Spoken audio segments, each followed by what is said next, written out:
Assalamualaikum warahmatullahi wabarakatuh. Alhamdulillah wa kafa wa ala rasulillah mustafa wa ala alihi wa sahbihi wa man wala. Asyhadu an la ilaha illallah wahdahu la syarika lah wa asyhadu anna Muhammadan abduhu wa rasuluh sallallahu alaihi wasallam la nabiyya ba'dahu. Allahumma shalli wa sallim wa barik ala Muhammad wa ala alihi wa sahbihi wa man tabi'ahum bi ihsan ila yaumil din.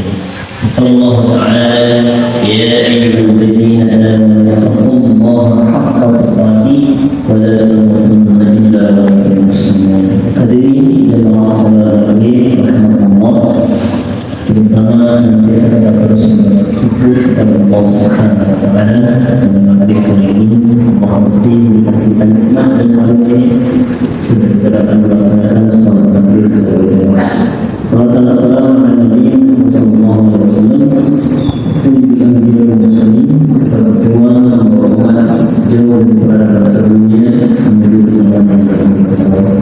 Hadirin rahmat Allah, untuk misi pada hari ini hampir sedikit mempertajam dan juga memperdalam kajian tentang fikih salat. Namun yang kami ambil adalah dari segi kenamaan dari kata salat itu sendiri maupun definisinya dari secara etimologi. Kita sedikit masalah terkait akar dari apa definisi dari kata salat itu. Hadirin rahmat Allah, dari kalau kita mengenal bahasa salat itu berasal dari kata wasala yasilu yang berarti adalah sampai. Wasal memang kata yang insyaallah saya akan sampai kata-kata pada saat itu wasala sampai. Nah, kenapa dia bisa berubah menjadi kata salat? Kemudian jika ada hubungan antar manusia, baik itu dengan keluarga kami maupun dengan sahabat kerabat yang lainnya, dalam bahasa Arab namanya silah. Makanya dia dari kasroh itu kan katanya yang silah, artinya hubungan antar makhluk. Makanya katanya ketika hubungan antar seorang manusia dengan sangat baliknya, dia berubah katanya menjadi salat. Nah, jadi dasarnya dari bahasa salat itu artinya sampai. Walaupun dari secara tadi as-salatu berdoa, salat itu adalah doa. Artinya doa yang disampaikan kepada Allah Subhanahu wa Ta'ala. Hubungan dengan seorang manusia namanya silah. Maka ada tadi silaturahmi itu akarnya sama dengan Allah Subhanahu. Tapi hubungan dengan Allah karena hubungan kepada Allah makanya dia bahasa salat bukan silah dengan manusia itu kasar. Kalau salat di atas letaknya tak ada sesuatu hubungannya kepada Allah Subhanahu wa Ta'ala, dan itu hubungan tidak putus-putus. Tidak putus-putus. Kenapa? Karena ada dalam alif.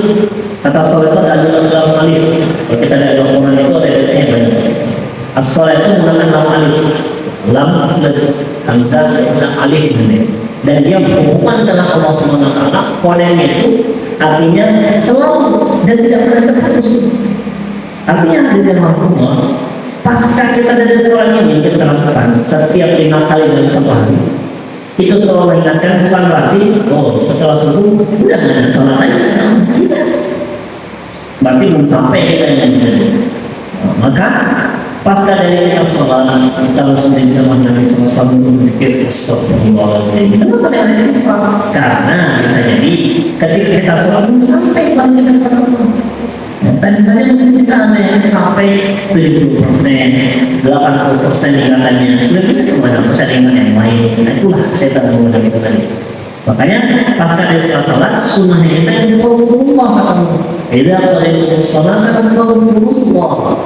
Langsung zikir kepada Allah. Astagfirullah, subhanallah, alhamdulillah, Allah Akbar, la ilaha illallah. Itu sunnah.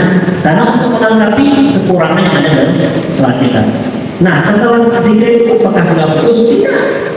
Setelah kita zikir pun kemana pun kita berada itu, bagaimana kondisi kita itu selalu kepada Allah Subhanahu wa Ta'ala. Berdagang dengan jujur. Ada barang yang rusak tidak dijual belikan. Ada obat yang sudah expired tidak dijual belikan, karena ini akan sudah sholat di masjid. Belajar itu juga mendidik anak peserta didik karena Allah Subhanahu wa taala supaya dia menjadi seorang pelajar Quran yang baik, hafiz yang baik, bukan hanya sekedar pekerjaan saja. Apapun itu pekerjaannya. Jadi hadir yang mampu. Kalau kita lihat dari hurufnya shad lam dengan ta itu berarti hubungan kata kita antar manusia dalam satu itu bukan hanya di sholat saja.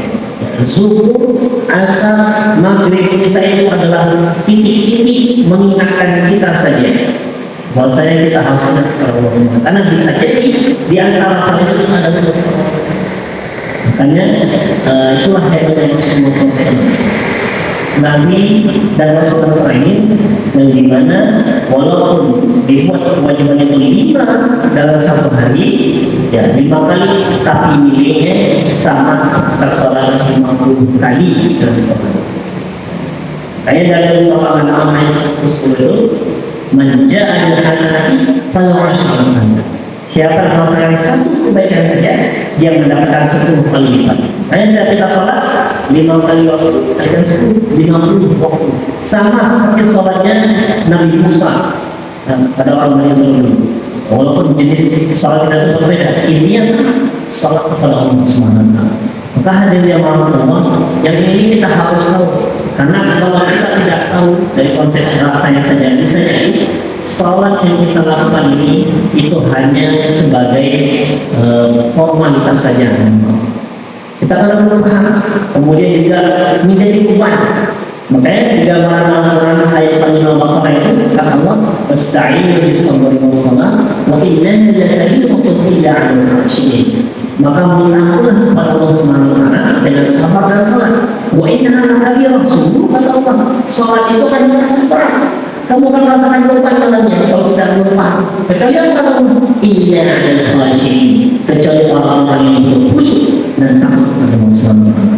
Di hadirnya Allah, yakinlah kita karena pernah kita dengar dalam hadis suatu pekerjaan yang dilakukan ulang-ulang itu akan mengurangi kualitas kita dalam melakukan pekerjaan tersebut. Artinya ketika kita bukan sholat kita lakukan 5 kali sehari, ya terkadang berulang-ulang. Terkadang dalam sholat itu pun kita hanya berlalu begitu saja, tidak ada perubahan sama sekali dan kita tidak mendapatkan target dalamnya. Padahal kata Allah di surah Al-Ra'd ayat 28 itu di surah Al-Baqarah ayat 15 mengatakan innani anallah la ilaha illa ana fa'budni wa aqimis salata li dzikri. Sungguh aku adalah Allah Tuhan Allah. Dan dirikanlah sholat untuk mengingatku. Intinya dalam sholat itu target kita pertama untuk mengingat Allah SWT. Apa saya tidak dapatkan? Apa menurut saya dapatkan kalau saya dapatkan Allah? Balas Allah dalam surah Al-Ra'd ayat ke-28. Kata Allah, "Ala dzikrillah tatma'innul qulub." Bukankah dengan berzikir kepada Allah hati kita akan tenang? 2 dalam ya. Pertama, consider salat kita pertama mengingat zikir kepada Allah Subhanahu wa taala. Yang kedua, memberikan fikir kepada hati kita menjadi jiwa yang tenang. Kalau pada hari ini kita ada yang sudah sholat sampai 10 tahun, 20, 25 tahun, tapi belum mendapatkan ketenangan dalam sholat, ada yang salah dalam sholat. Kita bisa cek. Ada yang salah, bisa jadi bacaan kita belum paham. Ya, arti Al-Fatihah itu masih bukan bacaan saja, tidak tahu maknanya, tafsirnya belum dipelajari. Kemudian baca rukuk juga hanya sekedar bacaan, tidak tahu maknanya. Rabbana lakal juga tidak tahu maknanya. Rabbighfirli warhamni wajburni warfa'ni warzuqni, tidak tahu hanya kata-kata saja. Padahal itu ampunan di situ, meminta kesucian di situ, diangkat derajatnya di situ, kemudian diberikan kesucian di situ, dimohon ampun. Situ semuanya ada doa di dalam. Cuma kita hanya sekedar perkataan saja. Jadi kita katakan. Jadi hadirnya Maha target 2 yang harus kita gapai minimal dalam sholat itu kita lakukan adalah pertama untuk mengingat kepada Allah Subhanahu wa taala supaya apa? Karena dengan mengingat kepada Allah kita mengingat itu jiwa kita akan tenang. Kalau jiwa kita sudah tenang, pikiran akan terang, maka perbuatan juga akan cemerlang mendapat dari Allah Subhanahu wa taala. sholat itu di kemudian terakhir dari Allah Subhanahu Wa Taala di surah Al-Qabut, ya, salah satu model sholat itu di surah Al-Qabut. Cara kita mengukur sukses atau tidaknya sholat kita itu dapat surah Al-Qabut surah ke-29 ayat 5. Maka katakan "Inna uhiya ilaika minal kitab wa aqimis shalah inna sholata tanha 'anil fahsya'i wal munkar." Itu aja. Kata Allah, sebelum sholat ajari lebih dahulu tutup, jangan salah-salah. Pikiran kita pelajari bagaimana cara angkatnya. Kenapa bisa angkatnya seperti ini? Pada ilmunya. Kenapa angkatnya di sini?